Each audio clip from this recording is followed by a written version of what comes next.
আগামী ১ আগস্টের মধ্যে জুলাই গণ অভ্যুত্থান স্মৃতি জাদুঘর সর্বসাধারণের জন্য খুলে দেওয়া হবে, জানিয়েছেন সংস্কৃতি মন্ত্রী নিতাই রায়চৌধুরী। মঙ্গলবার জুলাই গণ অভ্যুত্থান স্মৃতি জাদুঘর পরিদর্শন শেষে সাংবাদিকদের তিনি একথা জানান। এ সময় গণতন্ত্রের জন্য বাঙালির আত্মত্যাগ বিশ্বের জন্য অনুপ্রেরণা হয়ে থাকবে বলে জানান স্পিকার হাফিজ উদ্দিন আহমেদ।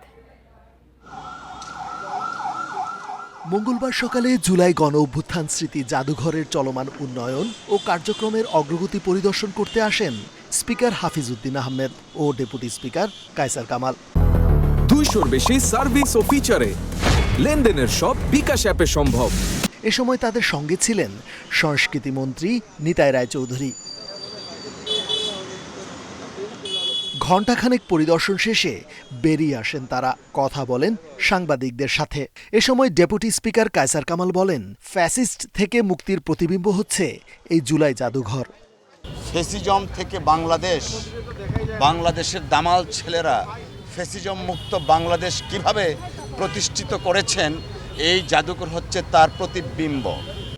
জাদুঘরটি প্রতিষ্ঠার উদ্যোগ নেয় ডক্টর মোহাম্মদ ইউনূস সহ সংশ্লিষ্ট সবাইকে ধন্যবাদ জানান স্পিকার হাফিজ উদ্দিন আহমেদ। বলেন, গণতন্ত্রের জন্য বাঙালির আত্মত্যাগ বিশ্বের জন্য উদাহরণ হয়ে থাকবে। এটি দেখলে অশ্রু সম্বরণ করা অত্যন্ত কঠিন।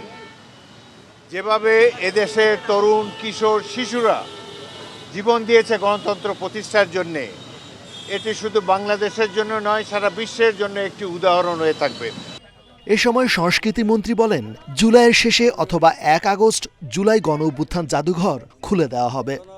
আগামী জুলাই মাসের শেষের দিকে অথবা অগস্টের ১ তারিখে আমরা এই জাদুঘর ওপেন করব এবং সেটা মাননীয় প্রধানমন্ত্রী একটা সময় নির্ধারণ করে দেবেন।